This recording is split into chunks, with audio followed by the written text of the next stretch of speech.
तेज हवाओं और बढ़ते दर्जे हरारत की वजह से आग मुसलसल भड़क रही है।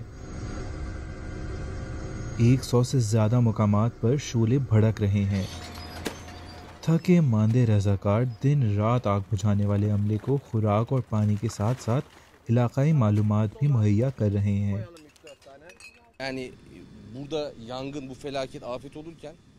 इस तबाही और आग को देखते हुए मैं और मुझ जैसे कई रिहायशी सुकून से सो नहीं सकते। हमें अपने मुल्क के लिए जिम्मेदारी का मुजाहरा करना चाहिए और अपने मुस्तकबिल को जलने से बचाना चाहिए, लेकिन फिलहाल हालात इंतहाई खराब हैं। ये हकीकत इन तस्वीर में नजर आने वाली झुलसी हुई जमीन से वाज़ेह है। हेलीकॉप्टर्स आग बुझा तो रहे हैं, लेकिन हम जहाज़ों का इंतज़ार कर रहे हैं। अगर ये शोले नीचे की तरफ आ गए तो साहिल पर बहुत नुकसान होगा, इसलिए हमने इस जगह को खाली करना शुरू कर दिया है और जिनके पास गाड़ियाँ नहीं हैं हम उनकी मदद कर रहे हैं। पुलिस इस बात की तहकीकात कर रही है कि क्या इनमें से कुछ जगहों पर आग जानबूझकर तो नहीं लगाई गई। मुल्क में आग बुझाने वाले जहाज़ों की कमी की वजह से तुर्की की हुकूमत को तनकीद का सामना है।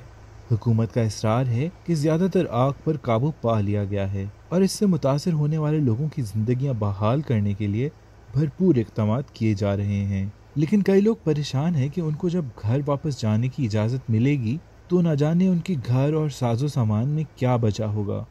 इटली, स्पेन और यूनान में भी दर्जा हरारत बढ़ रहा है और साथ ही वहाँ के रिहायशियों की परेशानियाँ भी।